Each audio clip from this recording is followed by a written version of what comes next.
ਕਹਿੰਦੇ ਵੀ ਜਿਹੜੀ state of ਹਾਰਮੋਜ਼ ਆ ਉਹ ਰੀਓਪਨ ਕਰ ਦਿੱਤੀ ਗਈ ਹੈਗੀ ਆ। ਇਰਾਨ ਵਾਲਿਆਂ ਨੇ ਇਹ ਕਿਹਾ ਵੀ ਅਸੀਂ ਉਸ ਨੂੰ ਰੀਓਪਨ ਕਰਨ ਜਾ ਰਹੇ ਹੈਗੇ ਆ। ਪ੍ਰੈਜ਼ੀਡੈਂਟ ਡੋਨਲਡ ਟਰੰਪ ਉਹਨਾਂ ਨੇ ਵੀ ਇਹ ਕਿਹਾ ਹੈਗਾ ਕਿ ਜਿਹੜਾ ਯੂਐਸ ਦਾ ਬਲੌਕੇਡ ਸੀ ਇਰਾਨੀਅਨ ਸ਼ਿਪਿੰਗ ਦੇ ਉੱਤੇ ਉਹ ਖੋਲਿਆ ਜਾ ਰਿਹਾ ਹੈਗਾ।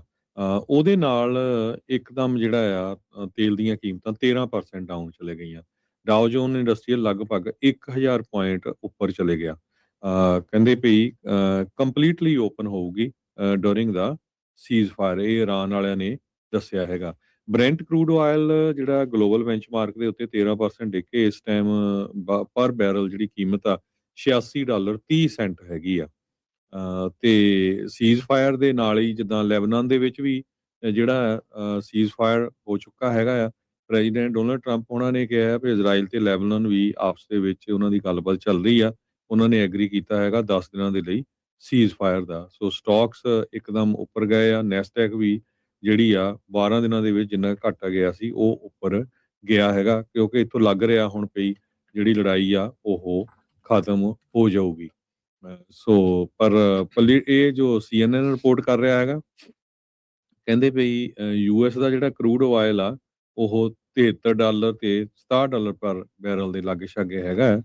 ਪੋਲੀਟੀਕੋ ਜੋ ਆ ਉਹ ਰਿਪੋਰਟ ਕਰ ਰਿਹਾ ਵੀ ਟਰੰਪ ਹੁਣੀ ਕਹਿ ਰਹੇ ਹੈਗੇ ਆ ਵੀ ਨਹੀਂ, ਅਸੀਂ ਨਹੀਂ ਖੋਲੀ ਹੈਗੀ ਕਮਰਸ਼ੀਅਲ। ਸੋ ਬੜੀਆਂ ਕਨਫਲਿਕਟਿੰਗ ਰਿਪੋਰਟ ਆ, ਪਰ ਮੇਨ ਇਹੀ ਆ ਵੀ ਉਹ ਖੋਲ ਦਿੱਤੀ ਗਈ ਹੈਗੀ। ਜੀ ਬਿਲਕੁਲ। ਕੱਲ ਲੈਬਨਾਨ ਤੇ ਇਜ਼ਰਾਈਲ ਦੇ ਦਰਮਿਆਨ ਸੀਜ਼ ਫਾਇਰ ਹੋਈ ਸੀ। ਉਸ ਤੋਂ ਬਾਅਦ ਚ ਲੈਬਨਾਨ ਦੇ ਲੋਕਾਂ ਨੇ ਬੜੀ ਖੁਸ਼ੀ ਜਿਹੜੀ ਮਨਾਈ ਸੀ, ਤੇ ਅੱਜ ਇਰਾਨ ਨੇ ਕਿਹਾ ਵੀ ਜਿਹੜਾ ਸਟੇਟ ਆਫ ਹਾਰਮੁਜ਼ ਆ ਉਸ ਨੂੰ ਖੋਲ ਦਿੱਤਾ। ਰਾਸ਼ਟਰਪਤੀ ਟਰੰਪ ਨੇ ਜਿਹੜਾ ਸੋਸ਼ਲ ਮੀਡੀਆ ਦੇ ਉੱਤੇ ਪਾਇਆ, ਉਹਨਾਂ ਨੇ ਸਟੇਟ ਆਫ ਇਰਾਨ ਲਿਖਤਾ ਉਹਦੇ ਵਿੱਚ। ਹੁਣ ਇਹ ਨਹੀਂ ਪਤਾ ਵੀ ਇਹ ਬੁਢਾਪੇ ਦਾ ਅਸਰ ਆ ਕਿ ਇਹਦਾ ਨਾਂ ਚੇਂਜ ਕਰਨ ਲੱਗੇ ਆ ਜਾਂ ਇਹਦੇ ਵਿੱਚ ਕੀ ਹੈਗਾ ਆ, ਤੇ ਕਿਤੇ ਨਾ ਕਿਤੇ ਹਾਰਮੁਜ਼ ਦੇ ਇਸ ਸਟ੍ਰੇਟ ਨੂੰ ਉਹ ਹੁਣ ਕਿਤੇ ਇਰਾਨ ਦਾ ਨਾਂ ਪੱਕਾ ਹੀ ਨਾ ਜਿਹੜਾ ਉਹ ਪੈ ਜਾਵੇ। ਸੋ ਉਹ ਵੀ ਇੱਕ ਹੈਗਾ। ਬਾਕੀ ਜਿਹੜੀ ਗੁੱਡ ਨਿਊਜ਼ ਜਿੱਦਾਂ ਤੁਸੀਂ ਦੱਸੀ ਹੋਈ ਆ ਵੀ ਆਇਲ ਕਾਫੀ ਜ਼ਿਆਦਾ ਜਿਹੜਾ ਉਹ ਥੱਲੇ ਆਇਆ। ਬ੍ਰੈਂਟ ਆਇਲ ਇਸ ਟਾਈਮ $99 ਦੇ ਉੱਤੇ ਆ। ਅਮਰੀਕਾ ਦਾ ਜਿਹੜਾ ਕੱਚਾ ਤੇਲ ਆ ਉਹ ਇਸ ਮੌਕੇ $83 ਨੂੰ ਜਿਹੜਾ ਉਹ ਪਹੁੰਚ ਚੁੱਕਾ ਹੈਗਾ ਆ।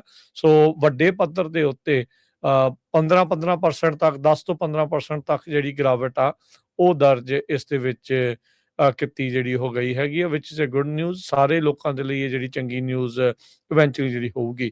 ਹੁਣ ਸਟੇਟ ਆਫ ਹਾਰਮੁਜ਼ ਖੋਲਣ ਦੇ ਨਾਲ ਹਰਜੋਤ ਸਿੰਘ ਜੀ ਇੱਕ ਹੋਰ ਚੀਜ਼ ਜਿਹੜੀ ਵਾਪਰੀ ਕੱਲ, ਮੈਂ ਜਿੱਦਾਂ ਜ਼ਿਕਰ ਕੀਤਾ ਸੀ ਵੀ ਅਮਰੀਕਾ ਦੇ ਜਿਹੜੇ ਗਲਫ ਵਾਲਾ ਇਲਾਕਾ ਆ, ਗਲਫ ਆਫ ਮੈਕਸੀਕੋ ਵਾਲੇ ਪਾਸੇ ਜਿਹੜੀਆਂ ਉੱਥੇ ਰਿਫਾਈਨਰੀਜ਼ ਜਾਂ ਉੱਥੇ ਤੇਲ ਭਰਨ ਵਾਲੀਆਂ ਬਿਲਕੁਲ ਕੋਸਟ ਦੇ ਉੱਤੇ ਥਾਵਾਂ ਨੇ, ਉਧਰ ਨੂੰ ਲੈਣਾ ਲੱਗੀ ਹੋਈਆਂ ਸੀਗੀਆਂ ਕਰੂਡ ਆਇਲ ਭਰਾਉਣ ਦੇ ਲਈ ਟੈਂਕਰਾਂ ਦੀ। ਕੀ ਹੁਣ ਉਹ ਵਾਪਸ cape of good hop south Africa ਵਾਲੇ ਪਾਸੇ ਹੋ ਕੇ ਵਾਪਸ ਇੱਧਰ ਸਟੇਟ ਆਫ ਹਾਰਮੁਜ਼ ਨੂੰ ਜਾਣਗੇ ਤੇ ਉਧਰੋਂ ਦੀ ਲੰਘਣਗੇ?